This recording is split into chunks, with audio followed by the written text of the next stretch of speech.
Everyone. Good morning, everyone. It's about 9:05 and given the amount of information that we're planning to present today, we should get going. Exciting program for all of you today. Thanks for being here. It's so and the opportunity to meet.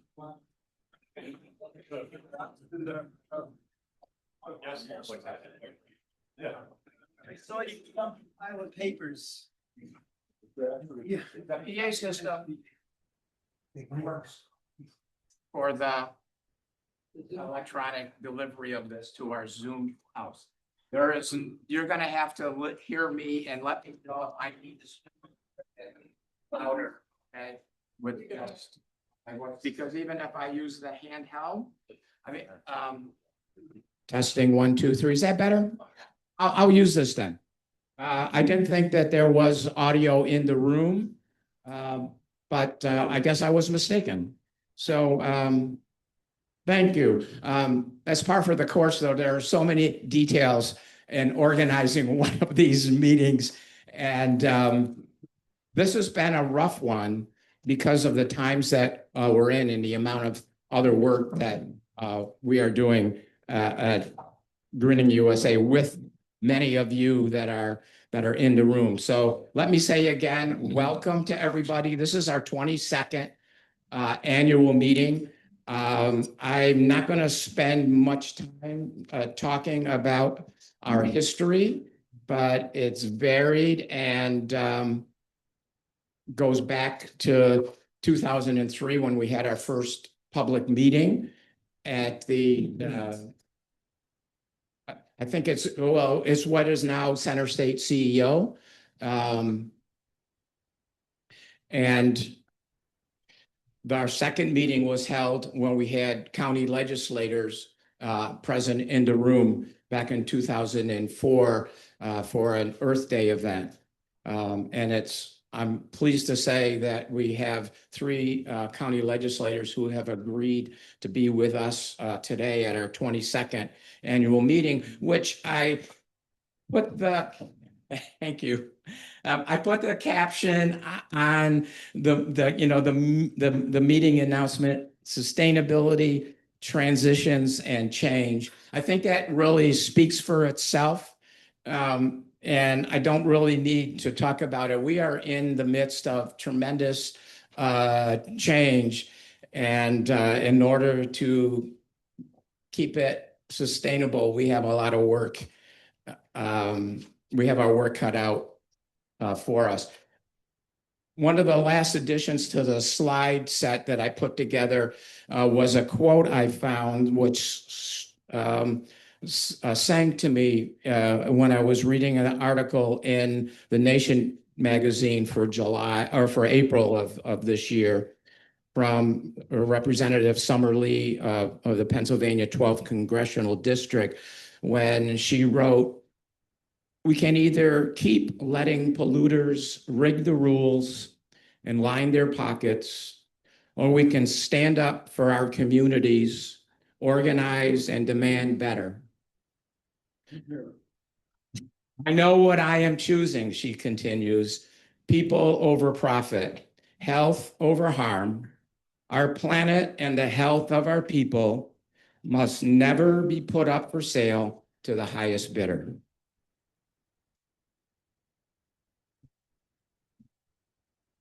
In a sense, that could be our mission, right? Next slide. So I would like to acknowledge the fact that we are on the territory of the Onondaga Nation, the Council Fire of the Haudenosaunee Confederacy. We are thankful for their environmental stewardship, our environment, and for the 7 generations principle, which teaches that the decisions we make today should create a sustainable world for 7 generations that follow. That intention is built into GreeningUSA's 12 traits of a sustainable community. Next, please, Scott.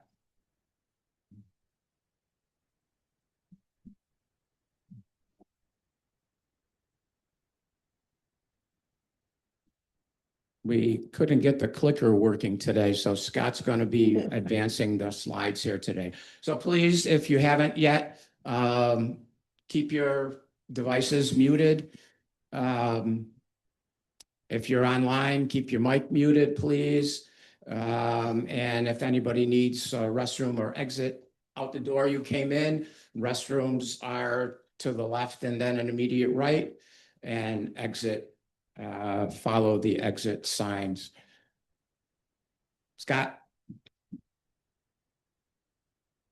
All right, so I just want to briefly tell you, you should all know this. I'm going to give a little report about Greening USA in the past 12 months. We're going to do our awards. The legislative panel, if I can keep things on schedule, will start at 10 o'clock. And hopefully you can stay around and finish up the goodies after 11 o'clock. The legislators who agreed to come, I will introduce them at 10 o'clock when our panel is scheduled to begin.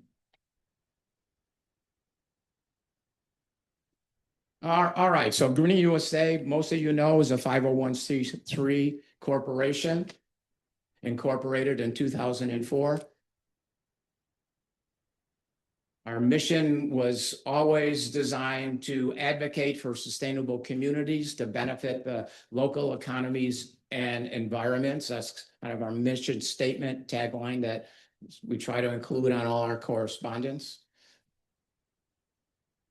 Goals were always set to advocate, to educate, collaborate, and communicate. And I will tell you a little bit about each of those and what we've done in the past year. Our programs and services have not changed very much recently. Still, the 12 traits is our calling card. As you see,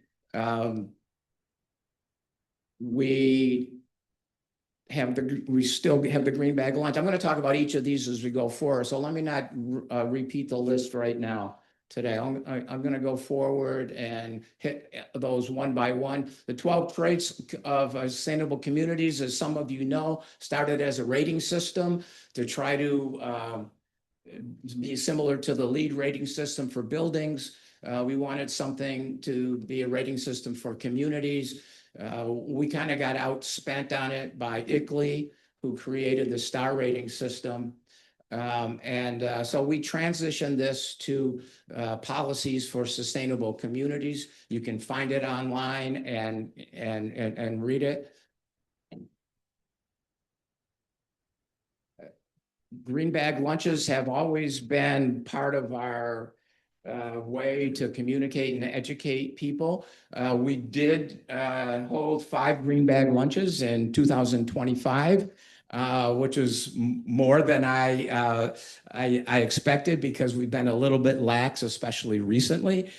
So we need to get back on our game. We try to do a monthly presentation, and this is an opportunity for the community who are doing things to come and share what they're doing with us. So anybody who wants to talk to our community and show up to make a presentation, we'd love to hear from you and open up a green bag lunch to hear what your organization is up to.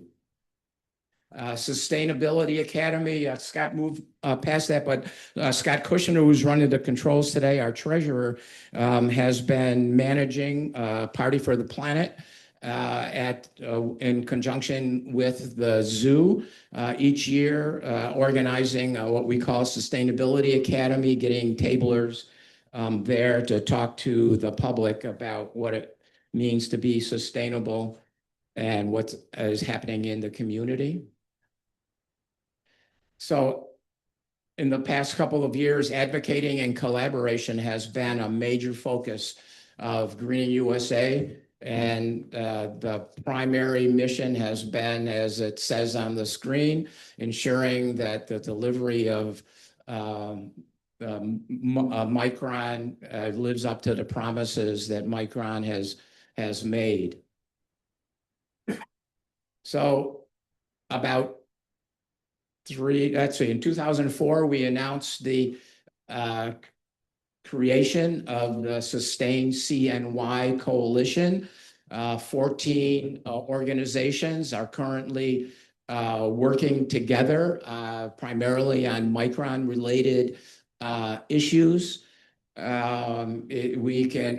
is open to any other organizations who might want to join with us. The important thing is that this group has worked together to form these 6 work groups dealing with the various issues presented by Micron. Some of the leaders of these groups are in the room. The Water and Wastewater Group, chaired by Don Hughes.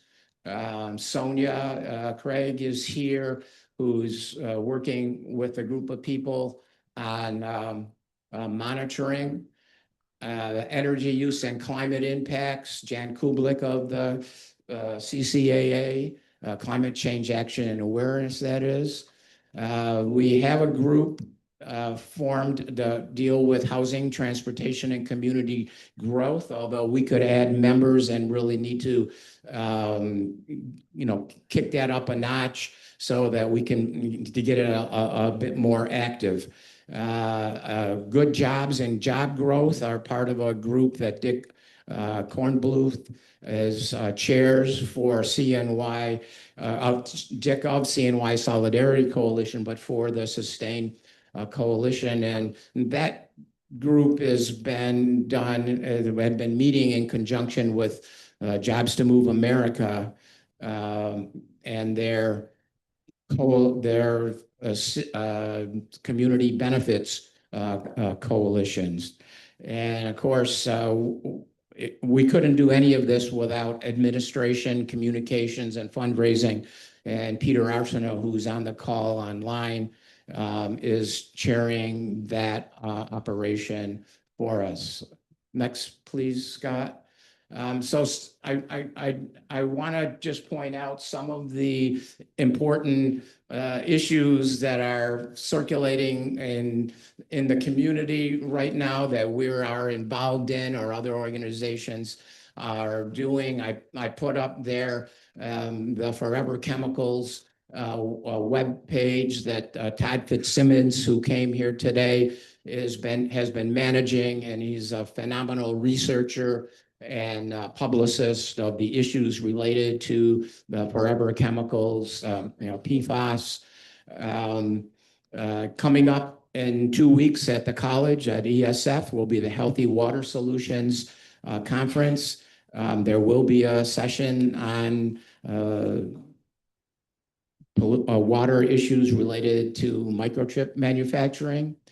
I mentioned the CNY United for Community Benefits organization is promoting a community benefit agreement with Micron, and a group regularly meets to push that agenda forward.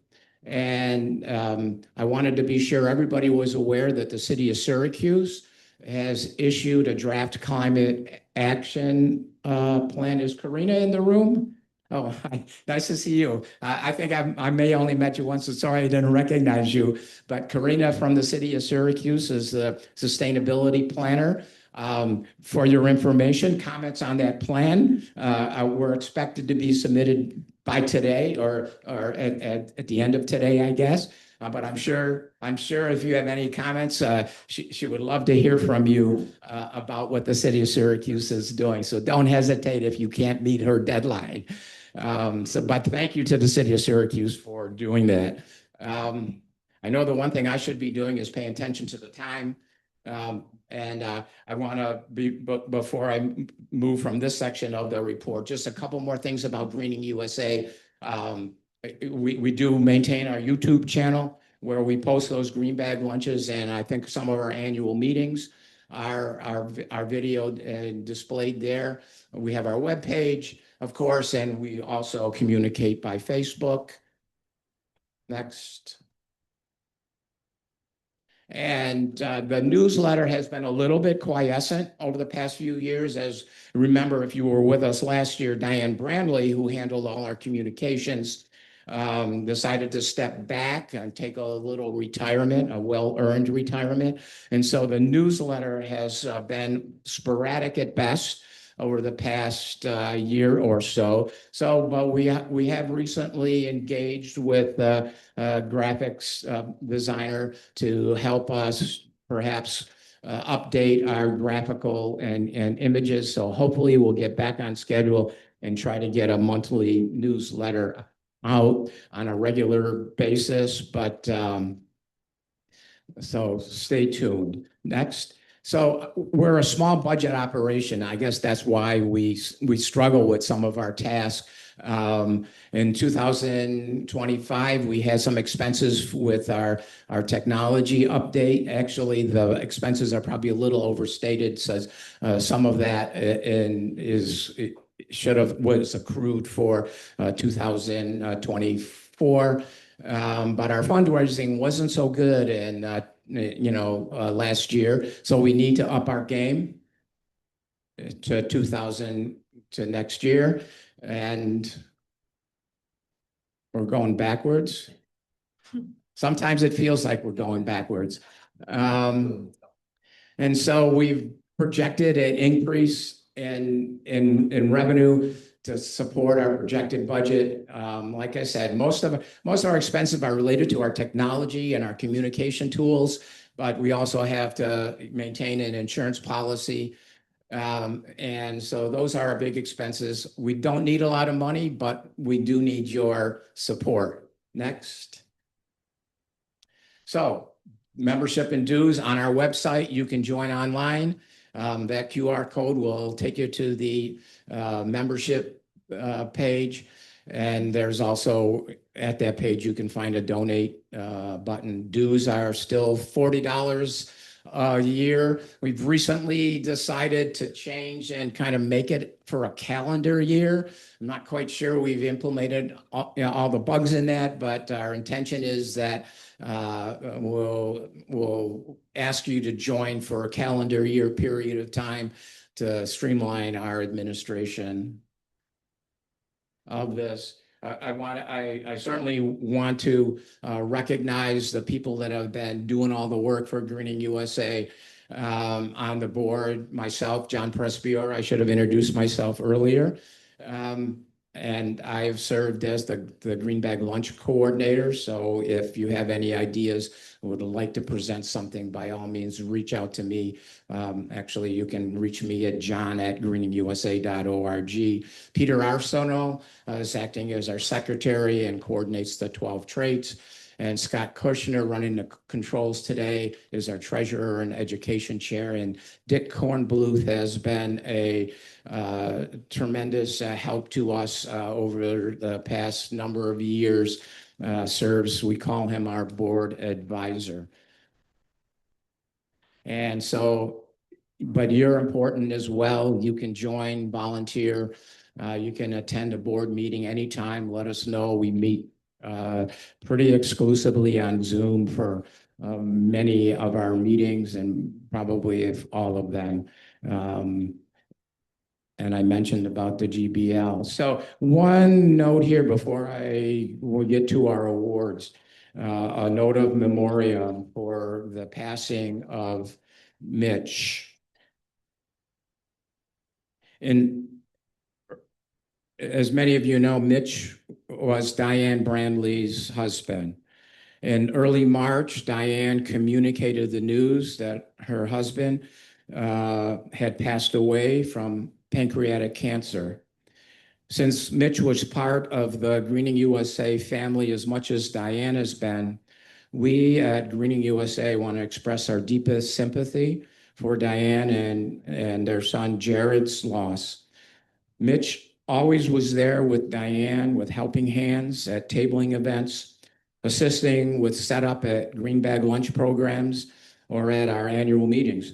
And that, of course, was before he and Diane moved to North Carolina a few years back.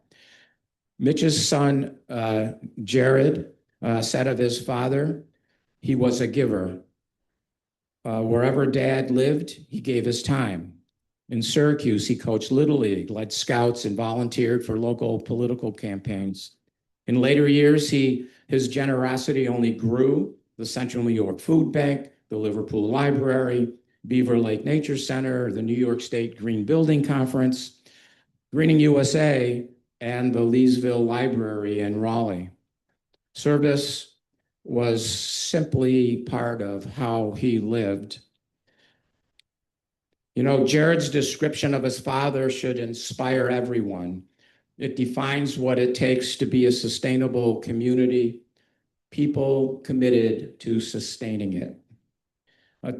Scott, change the slide. To honor his father's memory, Jared is raising funds for the V Foundation for Cancer Research. You can connect to the V Foundation and read more of how Jared described his father at this QR code. All right. Thank you for your indulgence to that. We are about on schedule. Thank goodness. Our awards. Since 2006, can you believe we've been presenting these awards for these 20 years? GreeningUSA has recognized more than 95 people, projects, programs, and events that contribute to our community's sustainability. This year, we recognized 5 additional honorees, making it to the 100 mark. Plus or minus, I suppose. I think it's probably more. Each of these awardees, whether an organization, an individual, or a singular project or initiative, represents countless hours of work and devotion by individuals who have given their energy, time, and dedication in direct reflection of one or more principles embodied in GreeningUSA's 12 traits of a sustainable community. Traits which are characteristic of communities which offer healthy and safe environments, economic opportunity for all to share equitably, and respect for the idea that we must live in a manner that is considerate of the needs of future generations as well as our own. Each of the 100 award recipients, including those we recognize today, exemplify what it takes to be a sustainable community. And so for our first award today, the Syracuse Urban Food Forest Project. That's kind of a mouthful to say. But the Food Forest Project launched in 2019 as a collaboration between Syracuse University and SUNY ESF.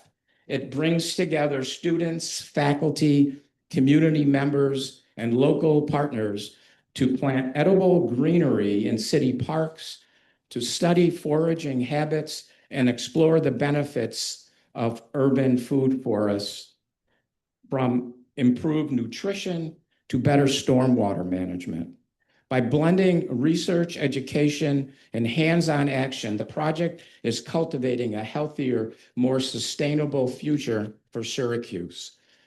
Foraging, as probably most of you know, is the act of searching for and harvesting wild foods such as ramps, fruit trees, sumac, and fungi, mushrooms, of course, that grow in parks, forests, and even throughout cities that are not cultivated by humans.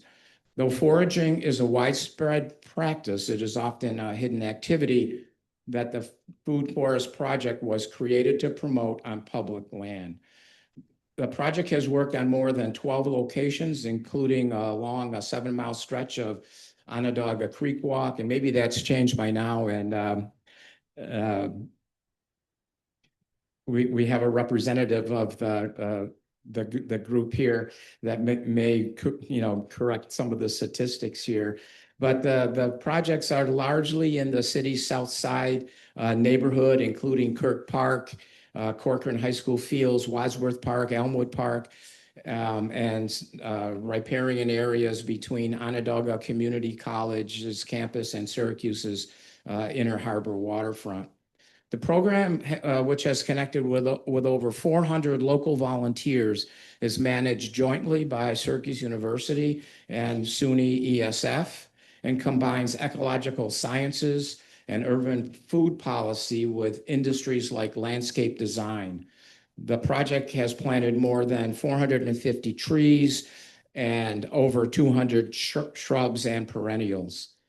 The project exemplifies sustainability traits included in GreeningUSA's trait number 3, land use and natural resource preservation, trait 11, public health, and trait 12, citizen engagement. This project not only preserves, protects, and promotes the use of green space, it also creates sustainable food production in local communities and provides an opportunity for community members to participate in protection and preservation of the landscape, maintain healthy social interactions, and benefit economically from local sustainable food production. With us today to receive our recognition and the award is Stu Dumont. Stu, why don't you come on up? Is anybody else here from the project? Come on up.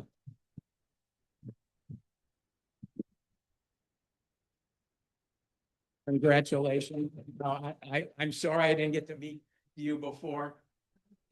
Linda, nice to meet you. Annie Bellows, thank you for being here. And we have this little plaque for you. I think it's this one that we'd like you to take and display. I know you might have to share it in a couple different locations, but congratulations on all you've done. Thank you so much. Would you like a minute to? Sure. I can. Yeah. So I won't take too long. But yeah, I'm Stu Dumont, and I did want to add to one thing. We've at this point we've planted over 3,000 trees, shrubs, and perennials. So higher than our last records. But it's really been a team effort with folks from the city, many nonprofit organizations, including FON, and Rhonda's here from FON, and many students, and there's been so much research as well that's gone into it. But it's really about how we change our perspective about what an ecosystem is, and recognizing that food can be all around us. And so it's just been. I don't know if you want to say something, Ani, as well.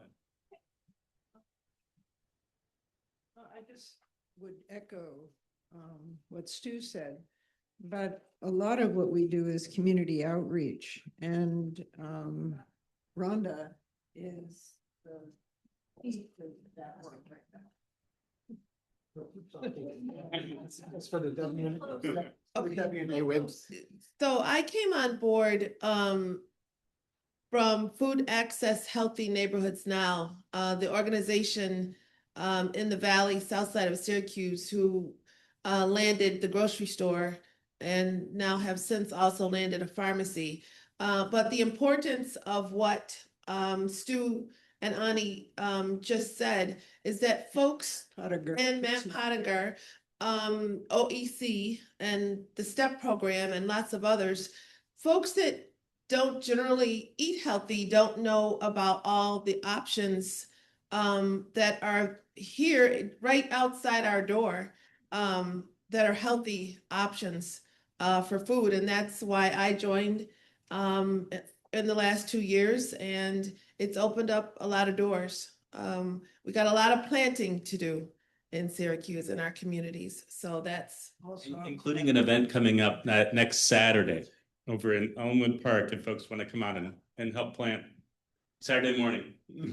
it's a really cool project. It's taking an old abandoned parking lot, and this is a little new for us. We're cutting it up in strips that the landscape designer in the group, Matt Pottinger, and his students are organizing, and sort of trying to recur that sort of desolate space on the south side of, and the far end of Elmwood Park and turn it into growing space, that is between the creek and the rise on the south side. Right, well, thanks so much. Thank you.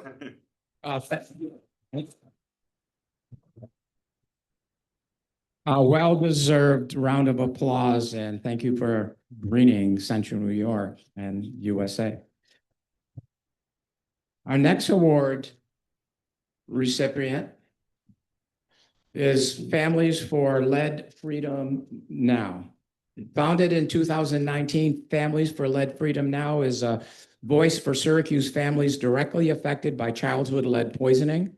The organization's mission is to voice concerns, questions, and ideas so smarter decisions get made in the fight against childhood lead poisoning. A community cannot be sustainable unless all residents have access to safe housing and safe drinking water.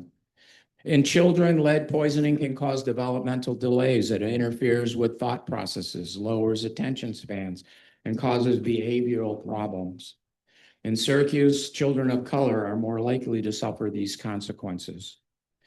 According to official testing results, 9% of Syracuse children tested in 2023 had elevated blood lead levels. In 2021, over 11.6% of Black children in Onondaga County had elevated levels compared to 2% of white children. While there is still a long way to go before the perils of lead poisoning will be eliminated, Families has achieved significant success speaking out against lead hazards, promoting action by governmental officials and landlords. Some milestones of success for Families include the passing of the Syracuse lead ordinance by the Common Council, which aimed to alleviate the public health issue by creating requirements for housing inspections and remediation of lead-based paint hazards. In 2021, Families organized the Syracuse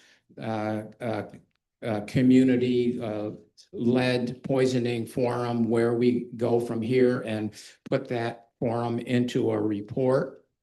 When in 2023, Onondaga County rolled out a lead van, the Families raised concerns that the county was not delivering on the promise of large-scale testing. I'm wondering if that has changed. In 2024, when reports surfaced about abnormal lead levels in Syracuse drinking water, Families worked with supporters to issue demands to public officials to take 8 specific action steps to protect Syracuse residents. More recently, in 2025, Families teamed with legal services to release Falling Through the Cracks, a report on lead-related code enforcement. In particular, the report discovered that the failure of many landlords to register their properties are not getting preemptive lead inspections as required by the law. Also in 2025, the drinking water campaign resulted in the US EPA doing an inspection here in Syracuse with the State Health Department, in which findings were released. So, and finally in 2025, with $200,000 in funding secured by Senator May, Families with partners, A Tiny Home for Good and Uniquely Free, I think this is named the other organization, saw the completion of a project with a total cost of $265,000, in which they rebuilt a 2-family, 6-bedroom house as a safe house and refuge for families needing a place to live while lead hazards are corrected in their homes. Families is led by area coordinators, and I probably can't pronounce all these names right, in 4 different quadrants. Mr. Gabriel Macadema, Bonfrida Kawaya, Miss Oceana Fair, who is the chair, I believe, of the organization, who is with us today, Mrs. Darlene Medley, and Mr. Farousi Murari. So Oceana is here with us today. I want to say, come on up, and congratulations on the success you have achieved.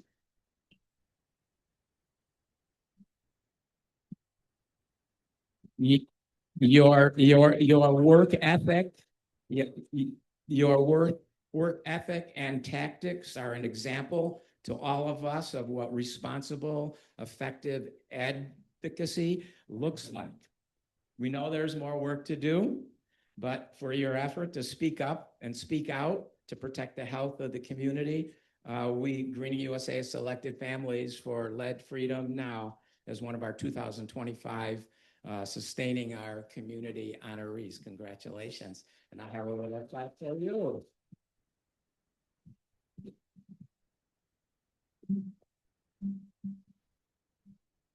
Somebody can want to take our photo? Come on up here, Sam. We got to record this. I'll find somewhere. I've got lots of pictures for you. In action. Would you like a minute? Sure. We'd like to thank you for this honor. Our organization literally started out with a couple of grandmothers and mothers trying to figure out how we helped our children. 6 years later, we're still a completely volunteer organization that is privately funded, so we don't get state, federal, or local monies.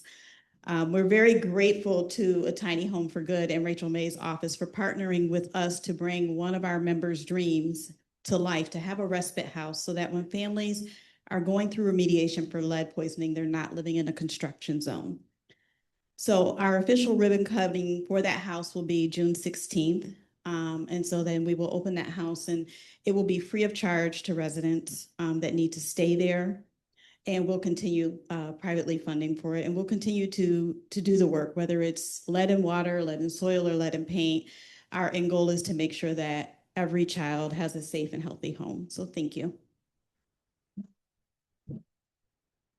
Thank you, and congratulations once again. And you'll see in the slides, I put the QR code so you can connect with these organizations if you want.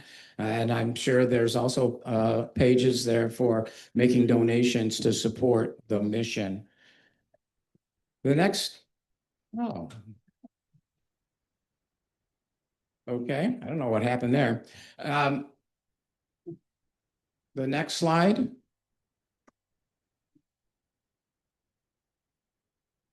I think that's it. The Micron Impact Story Map. On June 25th of 2025, Micron released the 20,000-page draft environmental impact statement for public comment. The final EIS would likely create a binding and enforceable standard for the project, so it was imperative for the public's voice to be heard on the various serious environmental concerns the Micron project posed. To support the public in voicing their opinions, a group of experts and community members came together to summarize the major impacts from Micron, distilling down the often highly technical and complex impacts for public understanding.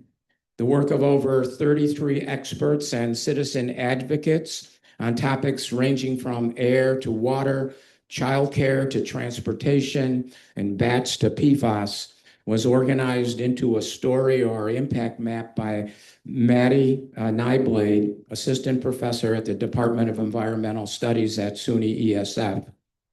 Today, we recognize the project and Maddie, its creative developer, who organized the webpage and in cooperation with Don Hughes, chair of the draft environmental impact statement review group, convened a meeting of the contributors whose work was incorporated.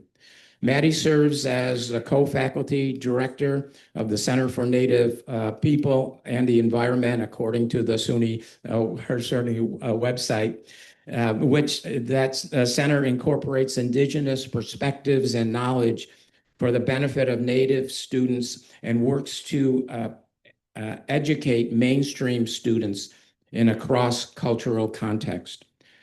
Maddie is a recent settler in Central New York, is passionate about studying the hydrologic impacts of climate and land cover change on culturally important plants, especially wild rice. And her studies are in partnership with Indigenous nations. Maddie also runs the MAD Lab at ESF, which serves as a training ground for environmental scientists. Her web page describes it this way: in this lab, we are mad scientists. We are mad about ecosystem destruction, anthropogenic climate change, and environmental injustice. With this energy, we go mad for community-driven, community-based research to support caretaking, restoration, and conservation of our shared environments. Every step of the way, we seek to build relations, collaborate, and work in service of Indigenous nations. We are environmental scientists interested in making a difference. We at GreeningUSA are mad about the assistance Maddie has provided and for her expertise that resulted in the Micron story map, a community effort deserving of recognition with a Sustaining Our Community Award for 2025. Maddie, come on up here. Congratulations. This is for you. Thank you. Sharon, however you wish. Would you like to say? Yeah, I'll just say thank you. I'm new to the area, and this was a convening of so many people. And so it's more of a reflection of all the organizing. And I just opened ESF as a platform for us to convene and share. So it's really an honor to receive this. And I take it as a challenge to keep doing this work in the community with so many dedicated organizers and individuals. So inspiring to be up here. So thank you. Thank you. I look forward to continuing to work with you. What am I doing on time? Oh, we're doing great, I think. But we do have 2 more awards. The next award is for work in journalism. Scott, can you minimize the video of the room? Well, I'll forge ahead where you find it. We got to go back one.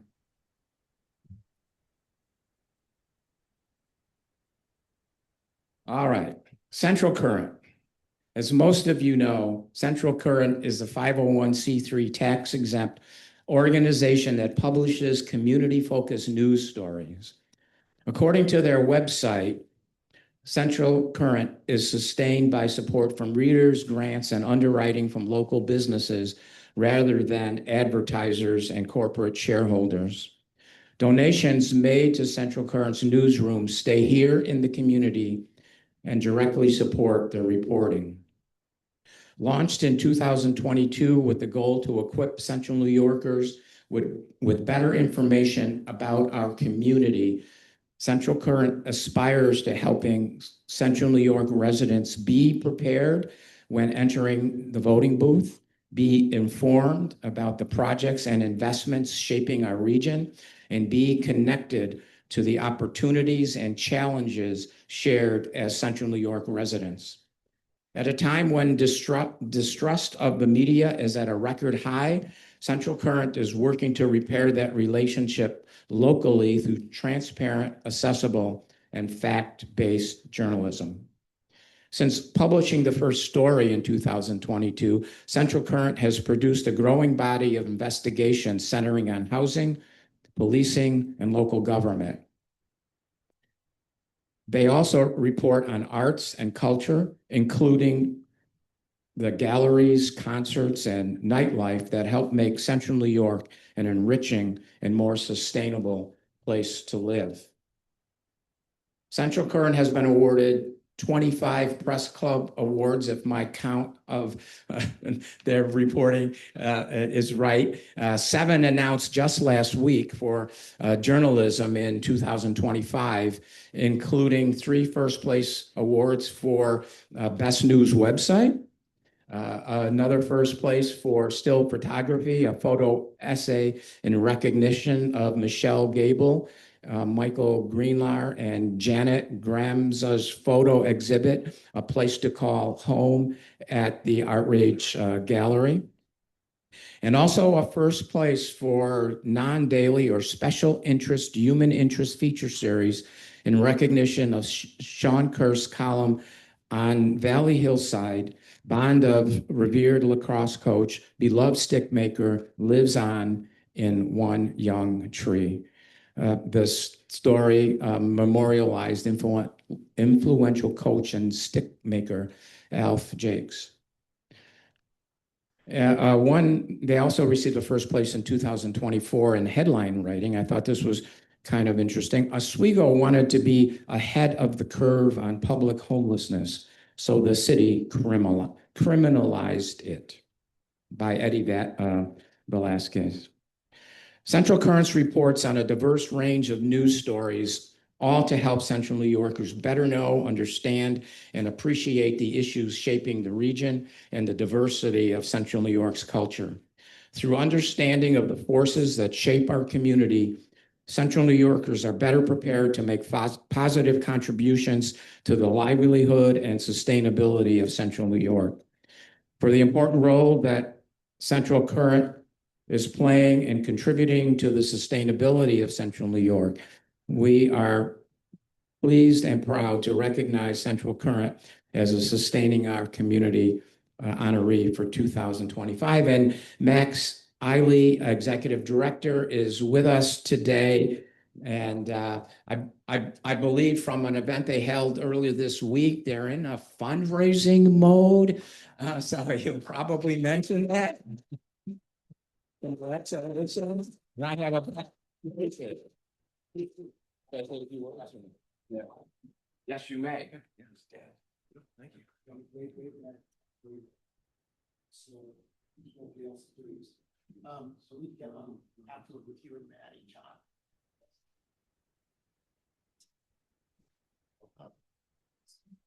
I'll be brief, but thank you so much, John, for that thorough and wonderful description of the work we're doing at Central Current.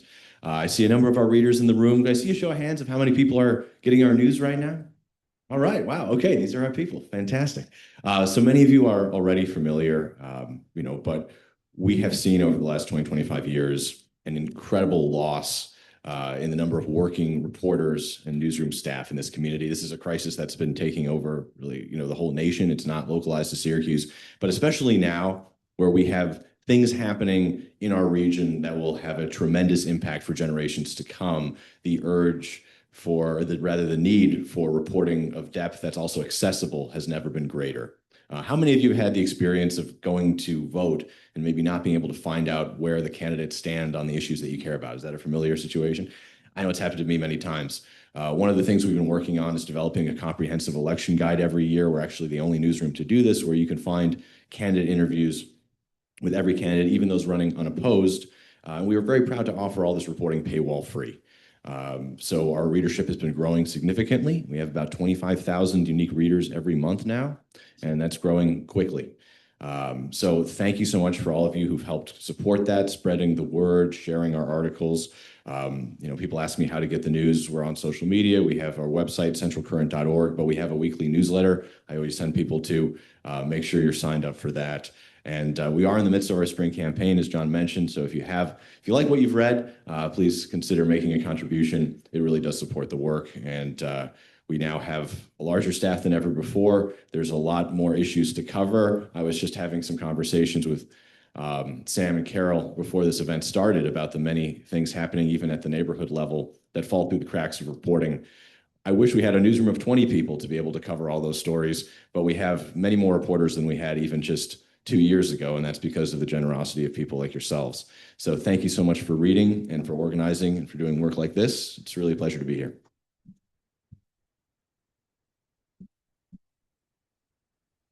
Thank you, Max, and congratulations once more. All right, so moving on, our final award recipient this morning is Donald Hughes, PhD. Since most of you know, since most of you know Don, I don't know that I can tell you much about him. In fact, I probably don't need to say much about Don. But Greening USA's trait number 5 reminds us that water is fundamental to all life, that any sustainable community must have readily available access to clean, protected, natural water supplies. Equally important, sewage, storm drainage, and other wastewater infrastructure systems must be effective at avoiding contamination of water sources. As an environmental scientist, engineer, and adjunct professor of chemistry at Lemoyne College, Don has not only worked in the field to protect our water, but as professor teaches the next generation of water warriors.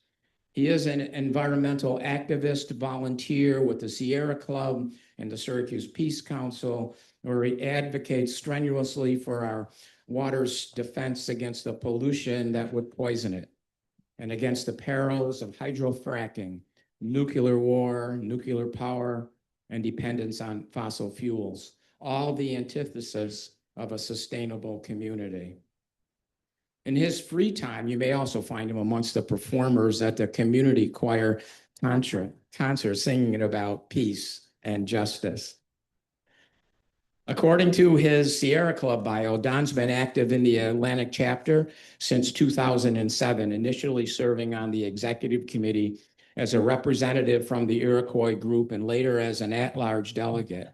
He presently is a member of the executive committee of the Central and Northern New York group of the Atlantic chapter, Sierra Club, and represents that group in the Sustain CNY Coalition, the group he was instrumental in helping create shortly after the announcement that Micron planned to build here in Clay.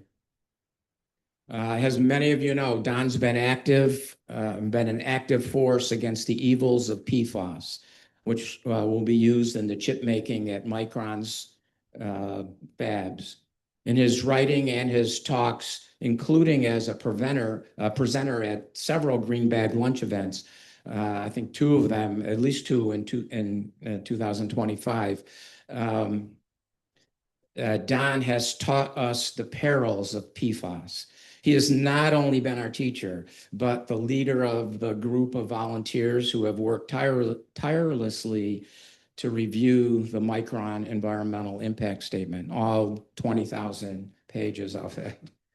With his leadership and knowledge, he has made us all smarter about the chemical risks and environmental hazards the fabs present.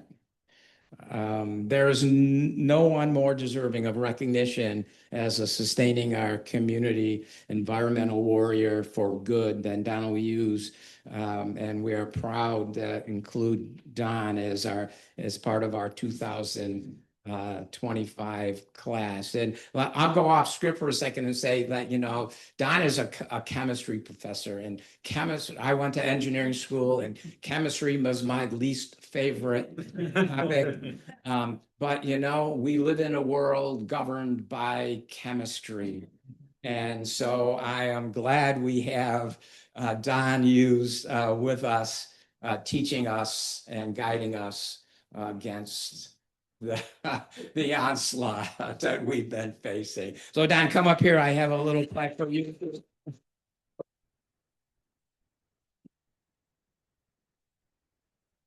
Congratulations once more. Thank you, John.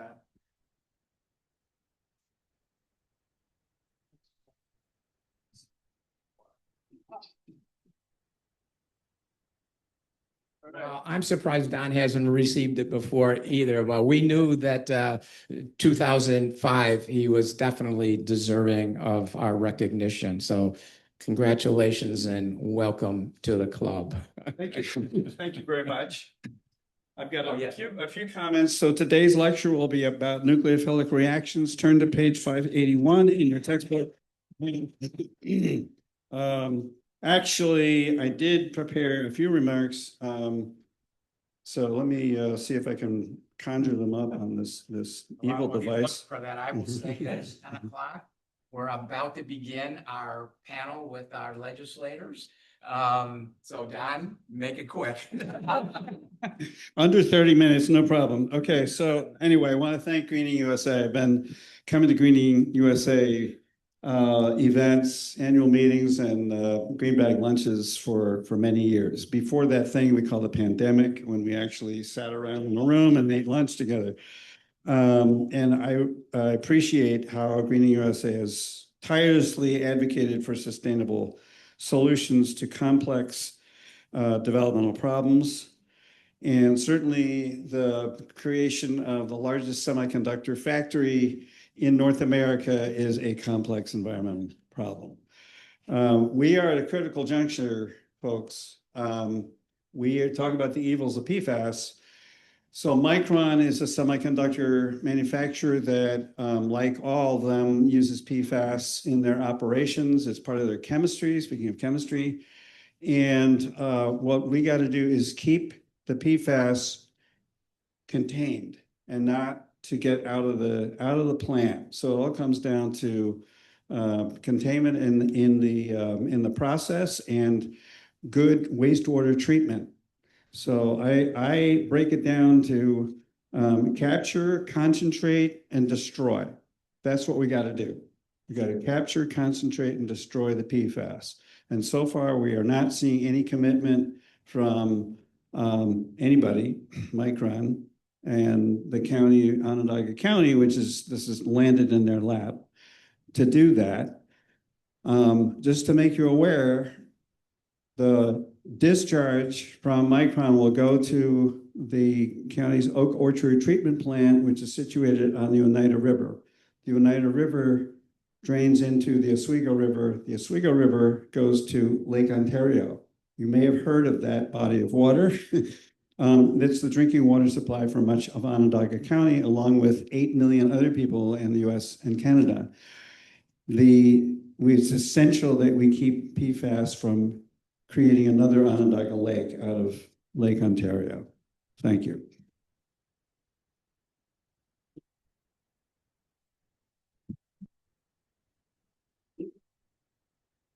Thank you, Don, and congratulations once more. And that is, before I introduce, that is a great segue to our next segment. And before I do, I just want to be sure I say thank you for everybody for being here at this important annual meeting at the point when Onondaga County is at a point of inflection, transitions, and change. And we saw one of those changes at the legislature in November when the body went from majority controlled by the Republican caucus to majority controlled by the Democratic caucus. So I'm pleased and honored today that 3 of the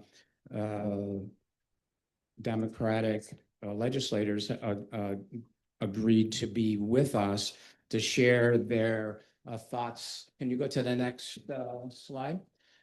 To share their thoughts with us was something that I titled, and I'm not sure if exactly what they're going to talk to us about, but what's changed at the Onondaga County Legislature, or navigating Micron for a safe landing. So 3 of them are with us today. Yeah, if you could make your way up to the front, we'll put you somewhere, any place that you feel comfortable. I think when you make your remarks, you can either do it from your chair or you can come up to the podium.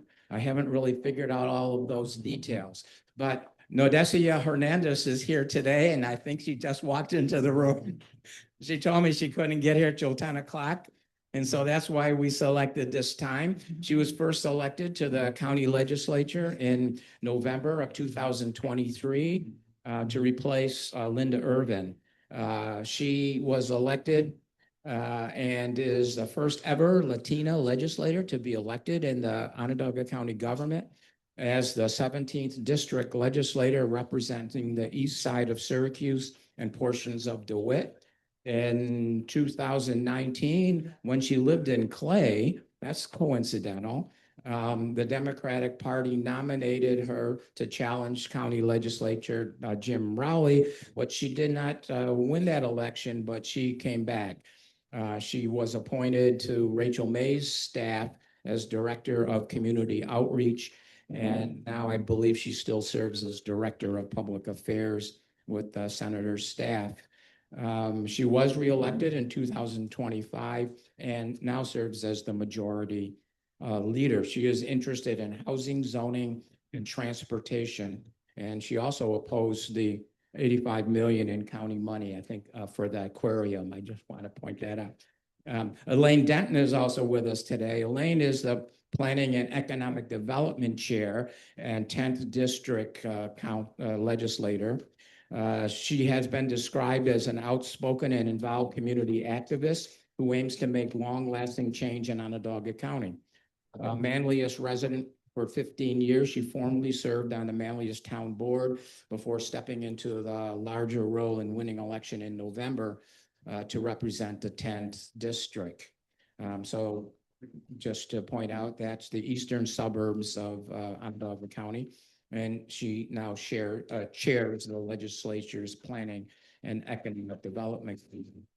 She has volunteered with Moms Demand Action, which fights for gun protection from gun violence, and the Syracuse Peace Council and CNY Solidarity Coalition. As a Manlius Town Board member, she created a sidewalk district and implemented the neighborhood sidewalk program to improve walkability. And finally, the third member of the legislature with us today is Greg Erickson, the Environmental Protection Committee Chair. Greg represents the 6th District, including Skaneateles, Marcellus, Camillus, and Spafford. Greg ran for the Skaneateles Village Board shortly after moving to the area.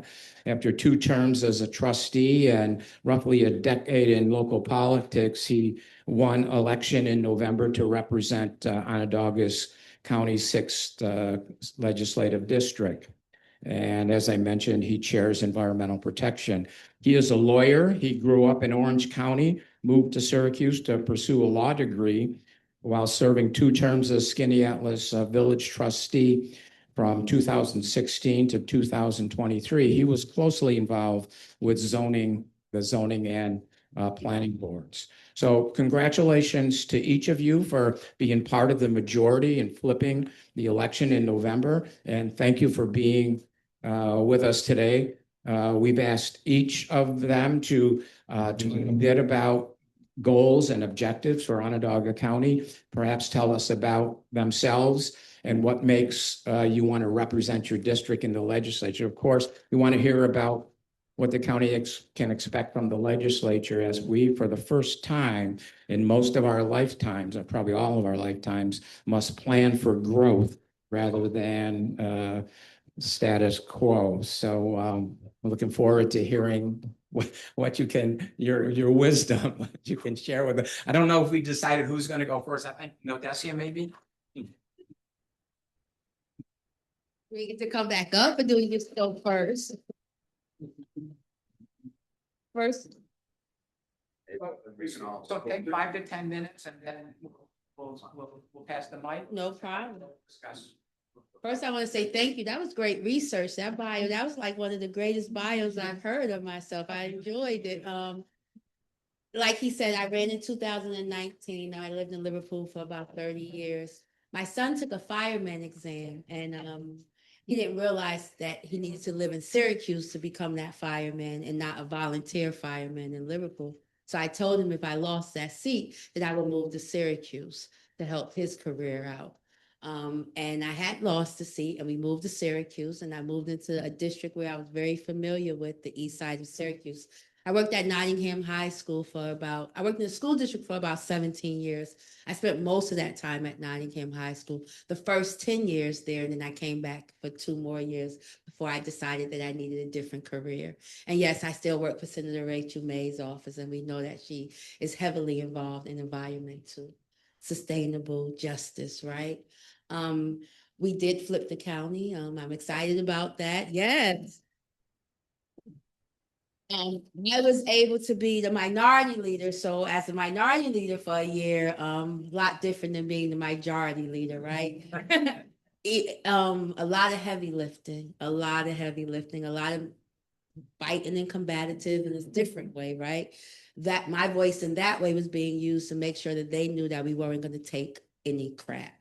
Now we get to say we don't take the crap, but in a different way, because actually we get to move some policy and pass some local laws because we have the votes.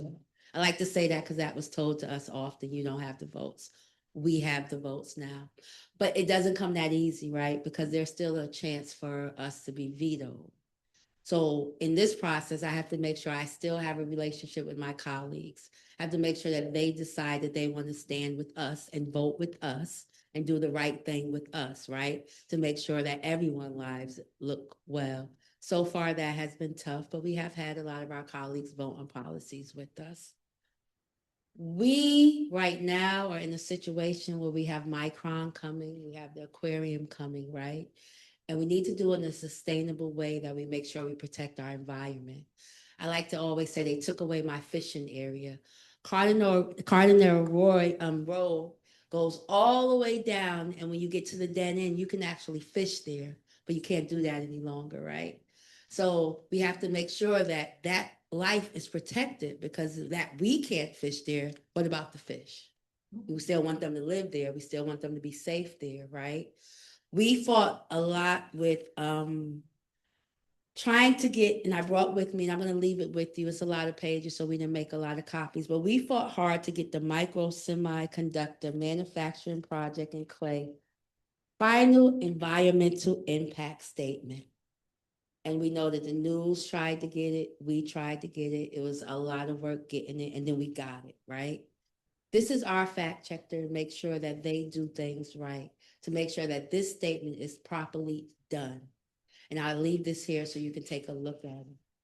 We also try to make sure that we have a lot of utilization in our buildings dealing with our cars, right? We have to implement more stations for our electric cars throughout our county buildings. We put some in the on-center location, but we need to put them where a lot of more people really work every single day, right? We go to the on-center location for events, and that's when we utilize those. But we don't have any in our parking lot downstairs where we park under the garage. What if I had an electric car? That's something we need to do. We also have the aquarium project, as I mentioned. And with that project, we need to make sure those animals and that fish are kept safe, right? We know that Syracuse is cold. So do we go to Miami and get a bunch of fish that need tropical and heated environments and bring them to Syracuse and they freeze? No. We have to do it in a way that we make sure we also protect the wildlife that goes into that aquarium. We also have the Savannah wildlife coming to the zoo, right? That's important. I'm excited because, you know, that's my culture. I want to see a lot of that stuff. But we also know that Syracuse is cold. And when I go to the zoo and I see the flamingos, sometimes their color is not that pink. And I say, wait a minute, why isn't it? Oh, they're not in tropical weather. So when we implement things like this at the county level, we have to always make sure that we lead with the environment first. We know when we sat down in COVID, the birds still flew around. We had a lot of more bugs coming into our environment. The grass grew greener. Why? Because we weren't there, right? We weren't out in the world affecting our environment. We also are fighting right now with a lot of mercury in our Onondaga County Lake. We need to figure out a way how we're going to put back money towards money that was taken away that we could have utilized to clean the mercury out of the lake and put it back in the lake. Because we also have a situation where we're talking with Maple Bay and they want land back. And should we give them land back that isn't environmentally friendly? No, we should start preparing to give things back that are environmentally friendly and clean. I don't want to stand there and inhale a lot of pollutions, and I don't want to stand there knowing that I'm standing there in front of a lake that has a lot of mercury in it, right? We have a new American population, and they need to do their cultural things. And a lot of times we don't educate them enough. And sometimes they do fish in that lake. So now it's really dangerous for them to fish in that lake. But I'm going to let a lot of my other legislators, especially Legislator Gregg, this is his topic. He sits on that environmental, he's the chair of the environmental committee.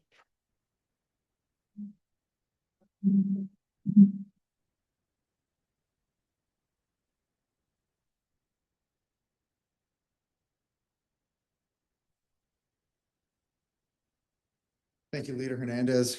See where this goes.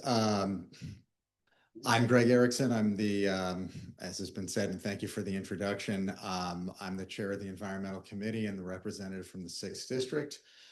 In addition to my time on the Skaneateles Planning Board, I've been in government work for a really long time. I've been doing this since high school. I started working in my state assemblyman's office, doing constituent work there, working for a couple members of Congress for gubernatorial campaign. It's been a long time. I think since I was about 17 or 18, I've been doing constituent work, to help use the tools of government to solve the everyday problems of regular people. As was said, I came to Syracuse for law school, where I've continued to do about the same thing and use the court system to help solve the everyday problems of regular people. So I have been doing client and constituent work since literally since I was in high school. That's what I know how to do. I've had the benefit of a good education, and as far as I'm concerned, if I'm not using that benefit to make my area of the world a better place for the people who live there, what the heck's the point of anything? That's why you should be doing this stuff. So in any event, I've been very, happy and excited to be obviously on the legislature and to be on the Environmental Protection Committee. It is, another place where I can help use the tools of government to help make everyday life a little bit easier and a little bit better for folks in Onondaga County. As a general proposition, I was kind of ran on a platform of affordability, raising the quality of life, doing what we can do to reduce costs so that Onondaga County could be a more affordable, easier place for folks to live. That's probably not why I'm here, what I'm here to talk about today. As I've been on the legislature, being part of the Environmental Protection Committee has, that's another area where you can make everyday life better for regular people. I did grow up in the Hudson Valley, so I have some pretty powerful examples of that. I remember Bobby Kennedy when he was a normal person. There was a time when he was before the brainworm, when he was a well-adjusted human being and a really great environmental lawyer who did a lot of work with the Riverkeeper organization and was I can't believe I'm saying this now, instrumental in helping to clean up the Hudson River and to make the Hudson River a borderline swimmable place, but certainly a much more cleaner body of water, a body of water that can be put to more and more uses, and that has really come back in a big way over the last 30 or 40 years. Seeing that transformation was really vital to me when I was growing up. And it has been, something that I've taken with me, something that, that I bring with me to this job now. I wanted to make sure that I was on this committee specifically because I do have two of the Finger Lakes in my district, Skaneateles Lake and Otisco Lake. These are vital water sources that have very different ecologies. They're both in the Finger Lakes, but they're very, very different places. Skaneateles Lake has a rockier bottom. Otisco Lake has a sandier bottom that gives you all kinds of differences in the forms of weeds, invasive species. The water levels are different, so they really face some unique challenges between the two of them. They're not just the same. It's been really helpful to get an education on the ecology of both of their lakes, and I've really enjoyed working with the SLA and the OLPA in learning more about those bodies of water so that we can help preserve them. Obviously, Skaneateles is the water source for Syracuse and some of the communities around Skaneateles. The Otisco Lake is a major supplier for aqua. And those are, to move into some of the micron-related topics and concerns that we want to cover today. Those are going to be critical bodies of water as well. Obviously, Lake Ontario and the Seneca River are immediately critical to micron, but in the event of a need for more water to be pulled, it is going to be very important that we understand and prioritize Skaneateles and Otisco Lake to know the limits of what those lakes can produce and provide, and to make sure that they are protected from overuse, from overdrawing. Particularly, Otisco Lake is a major aqua supplier, and you can see it in the late summer, early fall. They supply the water for the state fair. They supply a lot of the water for SU, and those at about the same time, state fair kicks off, SU comes back in session, and that is a time of year where HABs are more likely to occur. And those three things converge at the same time for Otisco Lake. There's a big water drawdown for SU in the state fair, much more likely to see HABs at that time of year, and that it's a body of water that really does face some unique challenges that needs our help. But as far as some of the other work on the Environmental Protection Committee goes, we are doing our best to extract as much information as possible from the county about the projects that that are proposed in and around Clay related to micron. I use the word extract deliberately. It is not easy, and this is a county executive with a well-earned reputation for secrecy that, frankly, I don't understand. It is, but we're doing our best to ask for a partnership and some professionalism, and day by day we will get more information and hopefully the answers that are going to help us out. I can talk about more of that during the rest of the panel, and I don't want to kill too much time here. I'll introduce Elaine Denton next, your 10th District member of the legislature.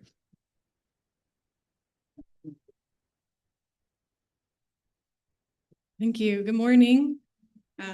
I'm Elaine Denton. I'm a mom of three, a graphic designer, a community organizer. I organize with the CNY Solidarity Coalition.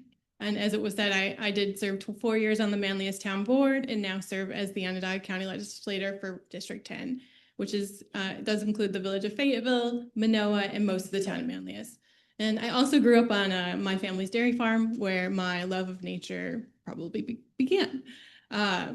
So I started in politics and organizing after the 2016 election, which now feels like a very, very long time with everything that has been going on. But I haven't lost hope or steam. I continue to work towards a better world because of my three kids. My kids are now 15, 13, and 11.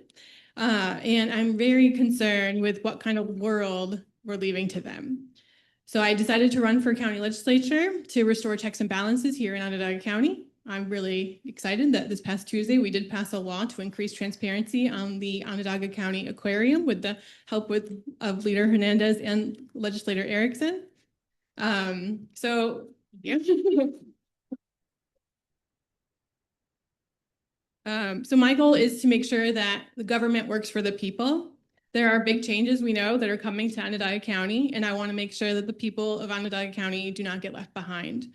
On the county legislature, I chair the Planning and Economic Development Committee, and Legislator Erickson also sits on that committee as well. I'm also on the Health and Human Service Committee and the Ways and Means Committee. These committees are where that discussion happens and agenda items are worked through. In years past, committee meetings would be routinely canceled. Past legislatures wouldn't even hold these meetings unless they had something from the county executive to rubber stamp. So we're doing things a little differently. Our chairwoman, Nicole Watts, and our new majority are committed to holding these meetings and being proactive. Each month, we're inviting departments and outside entities to come before us to give us updates, reports, and to answer questions. We know the more we learn, the more we'll be able to introduce smart legislation that will improve our residents' lives. We have also created the Housing and Transportation Citizen Advisory Board, which I'm assisting with, and I look forward to exploring how the county can help with our housing crisis and improve efficiency and shared services. Costs continue to rise everywhere, and we need to work together to maintain services at a reasonable cost to residents. So my focus again is how can we help current residents, and how can Onondaga County support people today so we can all thrive tomorrow?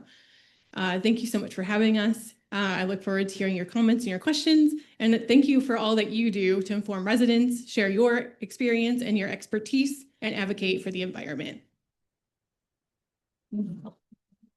Thank you, Elaine. Thanks to Nadesia and Greg. Yes. And so now we have about a half an hour left for your questions. And so we'll open it up to the floor for discussion. I'd like to, to point out one thing, the Greening USA's 12 traits of a sustainable community chose, I think purposefully, number 1 is governmental leadership. And number 12 is citizen engagement. Everything else kind of falls in between that. And it's, it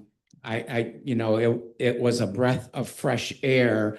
And I actually wrote that at one time when knowing that the legislature has flipped and there was openness to engage more with the community on some of the, so we appreciate the work that you're doing to try to extract information out of the administration. I can't understand why that happens either. I think the administration will be much better off if they were sharing information with us. We probably, if they said, let's work together on these things, we would solve those problems together. So questions from the audience here? I think we'll just try to do your questions without the microphone passing around. I'll pass it around to the legislators to use that so we can help that. So I saw Dick had his hand up first and then Sonia. So with regard to Micron and its environmental impact in the county and the ability of the county legislature to address those issues, what do you see as the biggest opportunity and the biggest challenge in terms of holding Micron accountable to their impact on the environment in the county of Onondaga County and the entire region that the county legislature works with?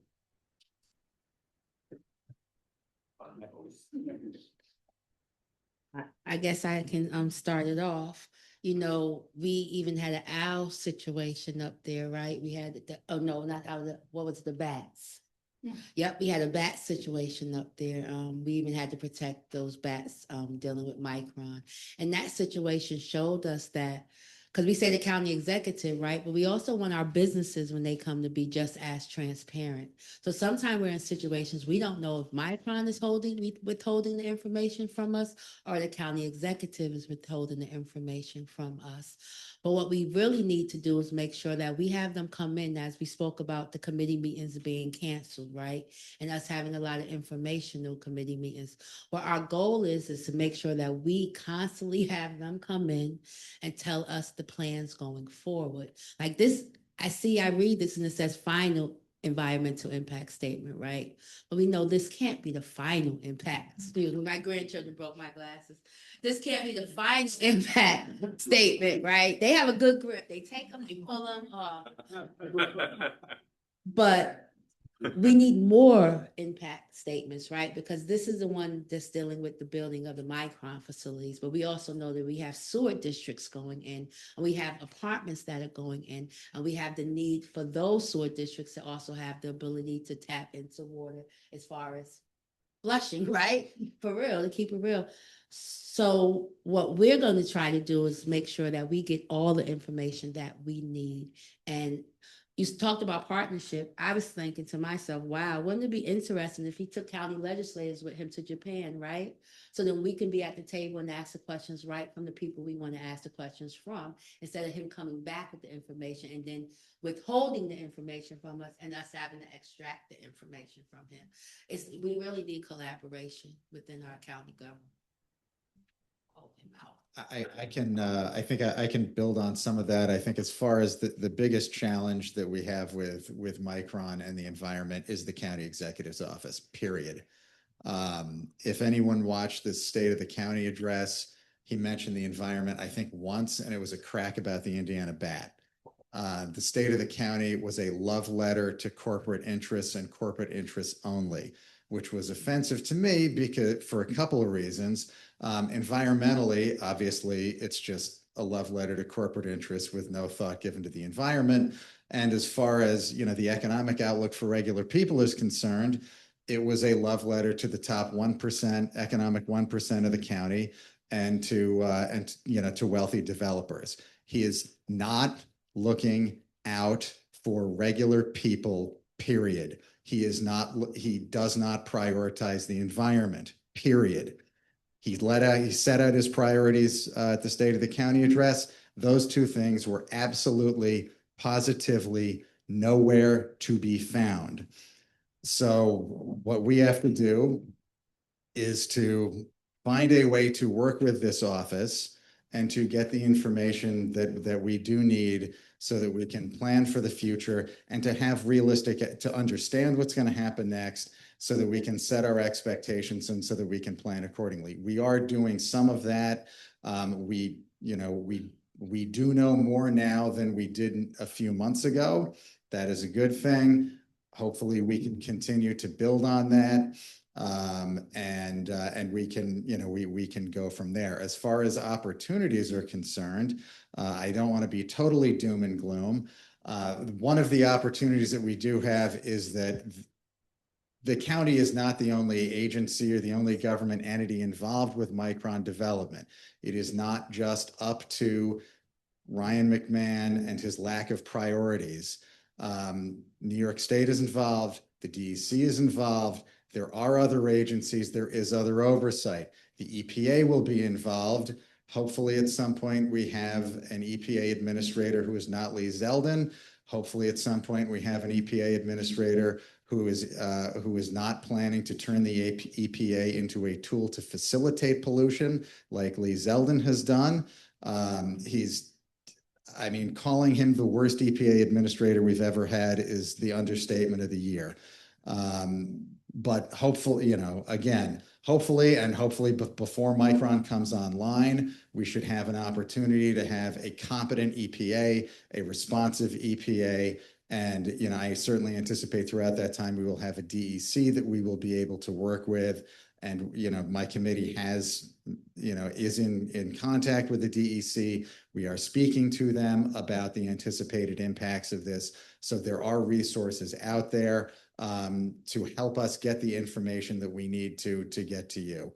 But there are some opportunities, and there are other folks who are looking over our shoulder to make sure that this project will go ahead without putting too much, without putting undue environmental burden on regular people and on Onondaga County residents, and just giving us the information that we need so that our residents can plan for the future.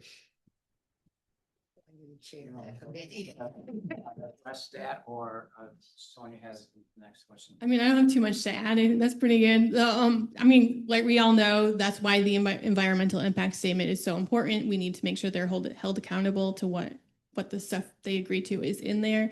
That does come down to DEC and some of the larger entities, but we are again committed to getting that information. And then also OSIDA does have a pilot agreement, and they also have an agreement with them. So again, making sure they're held to accountable to what they promised us. Sonia, did you have? Well, so just to address the final environmental impact statement. One of the problems is it did not adequately look at the 5-county region that's supposed to benefit, but is also going to receive harm. It did not look at a 5-county region. Both air quality and water quality were given a pass through the CHIPS Act. They're saying this is a national security issue. So you, Greg, you spoke very nicely about how the Hudson River had its cleanup, Onondaga Lakes had its cleanup. This is the opportunity to not have a cleanup. And right now, the designs for the water treatment, as they're stated, will pollute Lake Ontario for USA and Canada. It will happen.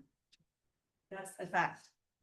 The same models are being used in Boise. The Boise River is already polluted with PFAS and emerging contaminants. We don't even know what Micron has. So we desperately need an off-ramp that this design for wastewater treatment does not go any further. It's already out for project bid. It needs an off-ramp. It needs to stop. It needs to pause until that is reevaluated, or we will be polluting our water. We don't want to do a cleanup. Onondaga County doesn't want to be responsible financially or legally. So how do we get that off-ramp?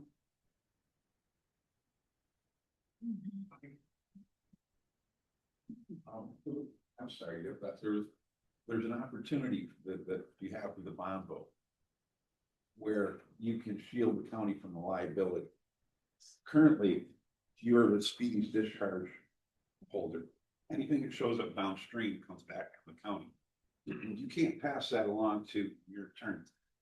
You can't pass that along to Micron if you don't have enforceable written PFAS limits from Micron. Without a violation, there's no indemnity. So you have to have, they have to set PFAS limits of what they're going to send to your treatment facility. If they exceed that, now you have cause and indemnity to put the liability on Micron. Micron's been very crafty at shielding themselves from the liability. This is what they did in Boise. Boise's had to bond $500 million to improve the plant once they discovered, in partnership with Micron, which once they got the permit, they backed away from that. And now Boise's spending that money themselves. They got a permit for 3 deep injection wells, 1,200 feet, 20-inch diameter. And they're injecting water there now. And we just discovered PFAS in the aquifer, the water supply. So you can't trust Micron. They're trying to put the liability on the taxpayers on Onondaga County. And I think this gives you, if you say no to the bond vote, that stalls a whole project. And EPA, we've given up on the state. We asked for testing that shows us everything that's in the water, 20 different chemists. And because there's so many of the PFAS that aren't detected in the current test, we said, use this test. It's a couple $100 more. 20 different people. And DC's response was request denied. Why? They don't want us to know what's in the water. So we can't depend on the DC. We can't depend on federal. It's really come down to you guys. And you're the last gate. And that's why it's so important. And I think this might have been the most important 2 minutes of my life. I hope that might be a tool or maybe leverage it. So thank you for that. We're looking into this, but we at the same time we are with wastewater, the entity that oversees that is the DEC. So again, you're right, the bond will be before us, but what we can do, we will be exploring. And that's all I got right now. I don't know if you have anything to add. I think that is where we would have the opportunity to work with the DEC and to use their oversight to ensure that as we see these designs, and the county has been you know, their buzzword this entire time has been, it's a design build process. It's a design build process so that we see the design, you know, we see it in phases. We see it, you know, we'll see it come through in phases. We'll need to work with the DEC to make sure that as the design of the actual plant becomes clear, that PFAS are accounted for. And not just that PFAS are accounted for, but that, you know, we need to make sure that we're accounting for all forms of it. I know there are a lot of different chemicals, not necessarily just the ones that New York regulates right now. And it's very difficult for regulators to keep up with the different forever chemicals that exist. This is the challenge that they've had, you know, ever since 3M created these. Well, I think it was 3M that created these things. Can I jump in here? Yeah, I mean, to Todd's point, we have tried again and again to educate the DEC about PFAS. And they are just not really listening. They seem to be perhaps politically influenced. I guess my question to you is, do you know that this is going to come down to a bond that you can move on for? Would it end up being something else? The county executive has said, well, Micron's going to take. I was gonna say this before you asked that question anyway, but then it kind of goes with your question, because what we're told every day is that it's a competitive situation, right? Mm-hmm. And if we don't get these bonds passed and we don't get the design bill started, that there's a chance that Micron will build somewhere else, right? And that's where we have to stand in as legislators. I always say this, you know, the federal and state, they get all the flowers and we get all the weeds, right? Because the local government is where we have a lot of the headache. What we have to make sure we let our county executive know is that we don't care. If that competitiveness is that real to them, that they would not build here and they would take all the money that they are already invested here and build somewhere else because we want to get it right, then oh well. When these bonds do come through, we have an opportunity to say, no, we have the votes now. So we have opportunities to not vote on these bonds, right? We have opportunities to vote on them when we get the information that we need, when we feel comfortable to vote on them, when we feel like that they should be done. And that's what has been going on when we were in the minority. A lot of stuff was getting passed because they were scared that Micron was going to leave us, right? Even though you told them that you were going to build this whole aquarium for them so they have a place to be entertained and not the Destiny Mall and not the zoo. So now we have two headaches because of Micron already. So we don't really care. So what we're going to try to do instead of just voting on these bonds is make sure we get all the information. When we don't care, I don't feel like they're going to say bye to us just because we're not moving quick enough for them. They invested a lot here.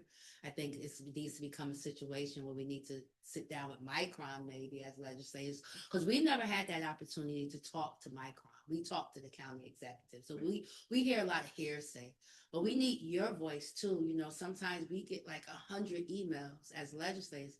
We need those 100 emails to go to the county executive and also to these corporations. They need to see that your voice counts and you're really ready to take this on as well as the legislators and to support us. One thing, Micron's market cap went from 150 billion to about 600 billion based on their projected growth. You know, we about 12% of the chips, right? If there were, like yesterday or the day before, it went up 50 billion. If there was one whisper that this plant was going to be delayed and that volume forecast and that growth forecast were going to become affected, it could cost them 50, 100 billion in one news cycle. So you have all the leverage in the world right now with Micron. Ask them to spend another billion and clean and do it the right way. And it's probably half of it to clean the PFAS, to put in the proper systems.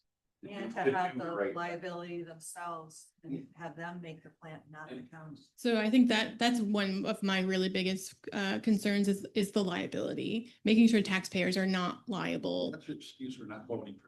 So, and what we've been told too, before when this was before the legislature is that potentially that comes down to the user agreement. And so again, it's getting those details, figuring out, what has been promised and then evaluating, is that enough? So, yeah.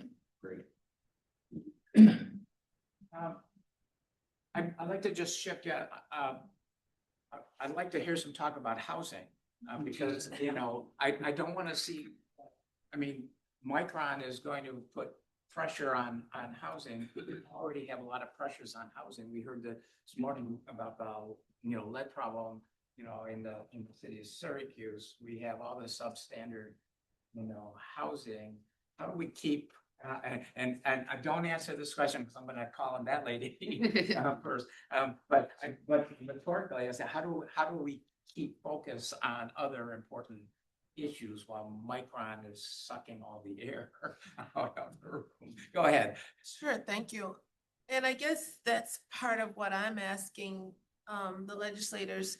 What committee or what forum would I need to, as a Syracuse concerned citizen, get on to help move some of what you just talked about in order to, because county exec, I've been trying to knock on his door for the last, before we even got to the issues of not having a grocery store, just as a citizen, talk to him about just the potholes that have existed for over 50 years and just how our city progressively just has become a very unsightly, abandoned, broken down city that we're now trying to fix up. But how can I use my voice? What committee? I know emails, but is there a forum where I can begin to raise the roof? We have a lot of public comment time at our sessions, right? And we now have implemented a couple of public hearings. We want you there. We don't, just do it just to have it, right? And that has been something that has been difficult, making sure that we get the community there to speak up. How the public hearings at the sessions go, when you see an agenda item on that session, you're always welcome to come in and voice your opinion. So go to the county website, look at the calendar, look at the session agendas, look at the committee agendas. All of our committee meetings are also not just live stream, but you can actually come there.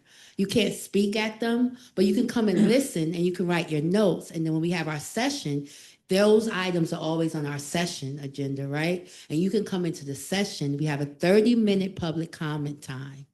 Utilize it, come in, voice your opinion, because these are also recorded. So we can go back and listen. And I just want to say this, and I'm not being petty enough, but the city potholes, we're county roads. And I drive on the city a lot too. And I am grateful for our mayor because she has been filling in a lot of those potholes. But the county roads, remember, the government is kind of different, the levels of government. If you see any potholes on our county roads, please reach out to any of us. We're told, and we're still trying to make sure it's true, that they fix them in 24 hours. Yeah. So please call us. Yeah, because I was in my 3rd year and I'm still trying to get one of the potholes in 24 hours fixed. With community engagement too, again, when we're having departments and these outside entities come before us in committee meetings, we can ask questions, but sometimes we don't have those questions, and getting them from you is so important. So when you see we have someone before us at an EP meeting or a planning and economic development committee, if you're watching those agendas and you think, oh, I have a question for this organization or this department, if you can send those to whether someone either on that committee, they can ask a question, or even your own legislator, and hopefully they'll get it to where it needs to go as well. I think we're seeing well, I'm really excited. I feel like we can really see that the county legislature is awake. It's awake and engaged, and we want that community engagement is so important and so critical to make sure you have a say of what's happening in your government. And so through your legislator, hopefully you can start seeing that engagement. I just want, is Max still? I was gonna say op-eds. The news always gets to tell the story. Help us let them tell the story from your voice. Write some op-eds, could contact the news, tell them why we need what we need and when we need it. If you're looking for groups, if you're also looking for groups to, if you're looking for groups to join the, back several slides, there was a list of, I would say this group, and the slide several slides ago that had a lot of the affiliate groups you guys work with. You don't have, I mean, it's all good, but any of those groups, those all make a difference. Those are all folks who do a lot of good work in the community, and they're very good at getting our attention. A couple other hands are up. I don't know who went first. Bob? Yeah, thanks for the discussion. Yes, sorry. Two quick thoughts. Design build is a contracting method used in I-81. You might focus as a tool for your budget since you hold the purse, is to separate the PFAB contracting work from the general construction and try and identify it as a solution not yet approved and control it maybe through design build and focus everything on PFAB engineering. That's just a thought, and I'll leave you with that. The other thing I wanted to say is that groups like this exist all around us, and in order to build this kind of sustainable, John, you said at the beginning, we're in a time to change. Well, it was 20 plus years ago that the changes we're looking at now began. The percolation of sustainability, the percolation of smart growth and environment. I would advocate here for, and I'd like to ask you is to support your own staff in your engineering and certainly your county and city planning, and join with the city in supporting their staff with municipal memberships, groups like the Congress for New Urbanism, which deal with best practices standards nationally and for safety transportation, housing techniques, and you have the best development solutions nationally. Many of our groups participate in these dialogues, as this group does. And yet, if we can support your staff through funding or municipal memberships for our young, talented people in the ranks about environment and sustainable smart growth futures, it'll percolate for the next 20 years. Just two thoughts about and I guess my question is, how do you right now see city county planning dealing with the overall housing issues, city and the county, not just the city or the county?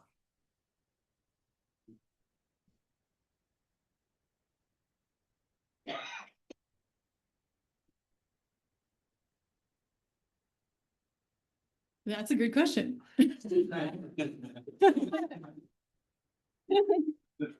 At the State of the Union, what did he speak about? He implemented about 700 houses. Don't mock my exact word. But what we're told is we need 2,300 more additional housing each year, right? And then at the State of the County, I think he spoke about, he implemented about 400 last year, about 700 the year before, which doesn't reach at all, right? I remember years ago, I used to always talk about how my mother took her Section 8 from Syracuse, New York. Now it's been about 13 years she's taken it. And she moved to Montclair, New Jersey, and they get it. Nothing goes up, but no one gets a tax break unless you make sure not only affordable housing is implemented into those buildings, but housing for the Asian, housing for the disability, housing for working families, right? So my mother right now lives in the building. I think the rent is, and this is Jersey, right? Montclair, about $3,000 for a 1-bedroom, and she pays about $118 with her Section 8, right? We have to remember when it deals with housing, now we're not just looking to build housing for the workers of Micron, but we're already in a housing crisis. So what we're trying to do is focus on housing on all different levels. We right now don't have housing for our foster care. We have to ship foster care children to Brooklyn, to Buffalo, because we can't house them here. We don't have housing for our homeless children. They're in hotels right now, right? They're 16 years old, and in New York State, we say that they can be emancipated. They can go down to DSS and they can say they no longer want to live with their parents, right? But in New York State, they cannot sign a contract until they're 18. So they're left to couch surf, and we're left to put them in these really horrible hotel situations, and we don't have anyone to really support them. When we think about housing, we think about our seniors. They might not want to live in the mixed residential housing that they're implementing for Micron, right? They might not want to go up a bunch of flights. They might want to be somewhere flat. We need to figure out how we're going to this time do our budget. $250 million sitting in a fund balance for emergency. We saw the other day that they are willing to take what? They were going to take $5 million and bribe. I'm sorry, because bribery sometimes has criminal, people say, but that's what it was. And bribe us and make a deal. Remember the TV show, Let's Make a Deal? Give us a couple of these seats back and we'll give you $5 million to build what? A parking lot, an elevator? Like, what are we going to build with that $5 million? But we need to figure out during this budget process how we can tap into that $250 million fund balance, because we're in that emergency now. So we need, hopefully, our colleagues to agree that we're in that emergency now, because we're in a situation, yes, we have the majority, but there's still a veto process. And it takes 12 of us not to get vetoed. So reach out to the Republican colleagues too and let them know how much of a crisis this is and how they might want to get reelected. And we saw what happened last time. And we don't want them to get reelected, no. And I think one of the goals too of the Housing and Transportation Advisory Citizen Board, yes, is getting multiple, not only just community leaders, but also municipal leaders together. And so we did have a gathering of municipal leaders to talk about these issues, because the city and the towns and the villages have home rule, and they also deal with zoning. So we all have to come to the table as partners. And our goal is to figure out how can the county help? Like what is the county's role in tackling and helping with housing? And transportation. So I think that's one of our ways that we're trying to work together and create this partnership, is in collaboration with as many municipalities as we can. And if you live in these municipalities, because I found through those meetings that we're educating a lot of our municipalities, because a lot of our municipalities, and I won't name any names, they don't feel like they have a housing crisis. They don't feel like they need more apartments, and they don't want density dealing with apartments, because right now there is also legislation that we can build a little bit higher, right? But no one wants to build higher in the municipalities. When I speak about those, I'm talking about the towns and villages. So if you live there, use your voice there and let them know that they too, I lived in Liverpool, have a housing crisis. Just because you sit a bunch of residents in a community apartment, community complex, doesn't mean that there isn't a housing crisis, because that deals also with, can you afford to pay the rent? Yeah, go ahead, Sam. Well, a couple things. Picking up on Bob's point, I would love to hear more about, and maybe this isn't the place, what kind of reaction you're getting from the county staff, the workforce, as opposed to the Republican legislators and the county executive, whether they're buying into your new open and active agenda, because we've certainly seen, and this is to John's point about Micron and say the aquarium sucking all the oxygen out of other issues. We've certainly seen the staff intentionally or not taking their eye off the ball on other issues as they focused entirely on Micron and the aquarium. And that, I guess my question then goes back to I do have some housing questions, but you've heard me before on these. But on the environmental things, I was thinking then, because we haven't discussed it, taking the ball off a lot of other pending environmental things that we've talked about in the past, which are still vital to the well-being of the county, whether it's agricultural chemical runoff into the water systems at the lakes, whether it's safe disposal of the heavy metals and other waste from the incinerator, whether it's the expansion of data centers and what they're going to do for the county. We just saw the moratorium that was passed in Lysander. So these are all big county issues that the environmental committee and the staff has to be watching all the time. You know, I just don't want them, but when was the last time we heard much about these because of Micron? They might seem small potatoes, but they're central. So I'm just wondering how you're coping. There are a lot of balls in the air, how you're coping and how the staff is coping to cooperate and to pursue these types of issues. I think there is some good news there.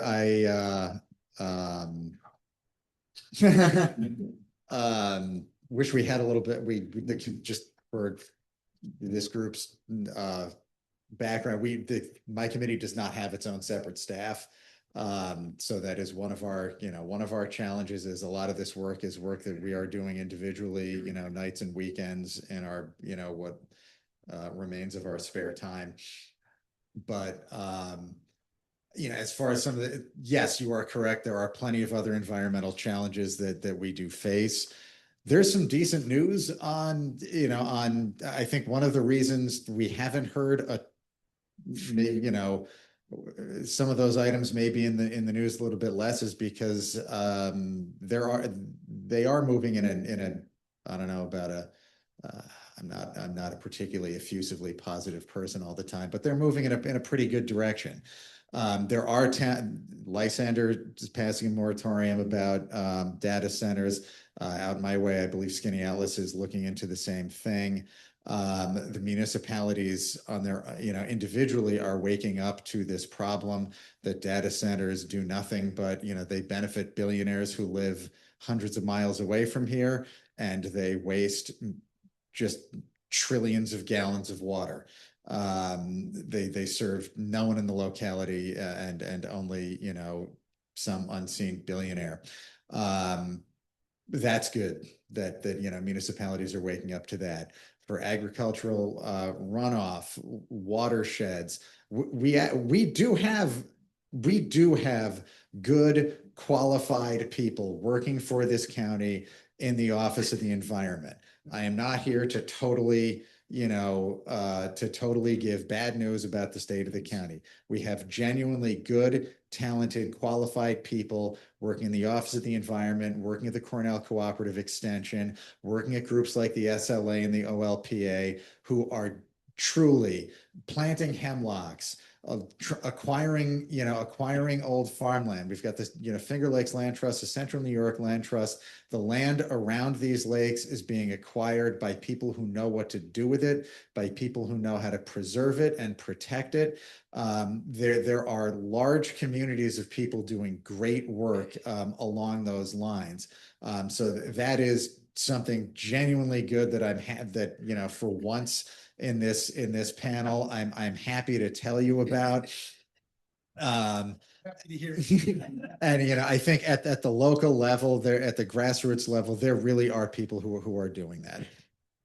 I see somebody had their hand up. I guess the question, Greg, is do you have enough staff in the Department of Environment to handle a more broad agenda that industrialization of the northern part of the county is bringing, and population growth, which is going to come with its own sort of environment? Are there enough staff? No, there will never be enough staff to handle this. I mean, I'm not even being facetious.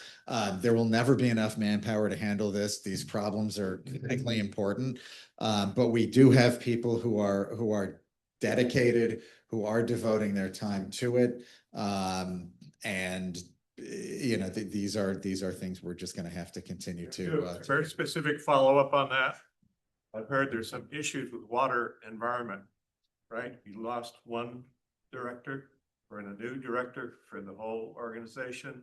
This is a really key thing besides New York State DEC in terms of water issues we've been raising.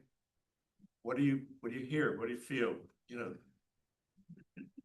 That's fair. That is a very challenging department. That is the department where we are doing the most work to try to extract information. They are not forthcoming for the most part, and even about it, and they are the thing is they are doing work that they should be doing. They're doing a lot of the appropriate work. It's challenging to even get good information out of them. I know WEP is under several consent orders right now. They're complying with them. They're doing the work. They're doing the work to comply with them. I think there's a public hearing coming up on some spending and bonding to improve aging infrastructure so that it can be compliant with those consent orders. That's a good thing. It is really difficult to get WEP to talk about that. I do not understand this. I have never encountered people who are so scared to talk about the work that they are doing, even when it's good. I don't know what to, I mean, we will continue to do our best to get, to know more, to learn more, to disseminate this information.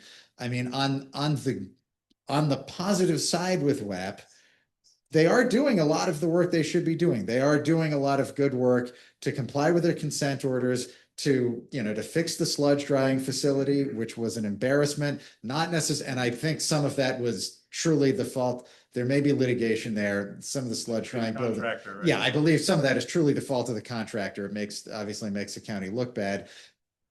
They've responded they've responded appropriately there. That's been a challenging relationship for this legislature because WEP has had some turnover. Their commissioner is relatively new. I mean, they are doing a lot of the things that they should be doing. But I think the lack of information from that department as a general proposition is, it gets my antenna up. I can't put it any other way. Thanks. I saw this lady back here had her hand up. Probably our last question because we're on borrowed time with the legislator. Okay. Just quickly, in regard to the highway, and the construction, going through the city with them, we're getting close to the overhead piece coming down. Are there any safeguards for that metal, or are they doing it in a safe way? The metal debris, dust, and especially with Toomey Abbott right there, and the loops, I'm dizzy up on Brighton now. I don't know which, people don't know. There's no stoplights. People really are not paying too much attention to who goes next on the loops up on Brighton, and just wondering how much, this is gonna go on for a long time, it looks like. We are blessed as city and state, but I just want to speak from the state level because I do, work for Senator. So I remember we had these same conversations with them, and they said that they were kind of going to drape it. How if I'm from New York City, but if you're from New York City, ever been, when they do their construction, they kind of put a drape over things, and they kind of put the scaffolding right there, and then they put a cover over. They tried to make us believe that that was going to be safe and that was going to protect people from pollutions and particles that will fly around as they do that construction. So that's a good question because I'm going to go back and see if that plan changed at the state level. And I think Peter King is here. Hook up with him later. He might know a little bit more and can put you in touch with Harley, the director, Peter. I think we should. I can just briefly add on to that. First, I went to college in New England, and I have a deep and abiding dislike of rotaries. So I feel you on the rotary circles on Brighton Ave. I was there. I hadn't been there in a while. I was there a couple weeks ago, and there's some bad flashbacks. But in any event, as far as the 81 project overall is concerned, we had a phenomenal presentation from Scott Butler at DOT at the last Environmental Protection Committee meeting. It's on YouTube. I felt terribly because we were rushed for time at the end. It probably wouldn't kill me to try to have him back to explain more of it. He gave a really good, thorough, comprehensive overview. One of the challenges that I've had this year, or I think every committee has had this year, is with the number of informational presentations we've had. The committee meetings are only scheduled for an hour and 15 to an hour and a half. It's really hard to, they're just very densely packed. It's hard to fit everybody in, but he gave some really good information during that, kind of about the project overall. If I can have him back this year, I really want to do that. So I would refer you to that. His name was Scott Butler. He would have been at the previous, can't remember the date, with the April EP meeting. He was toward the end of it. And again, I do feel very badly that he was rushed a little. But I think the information that he had was pretty helpful. Thank you. I want to just say thanks, and we appreciate having the opportunity to engage with you. We could probably talk here today for another 50 minutes because there are so many topics, but we look forward to figuring out how we can sort of continue to work together, sit down with you and share ideas and help you figure out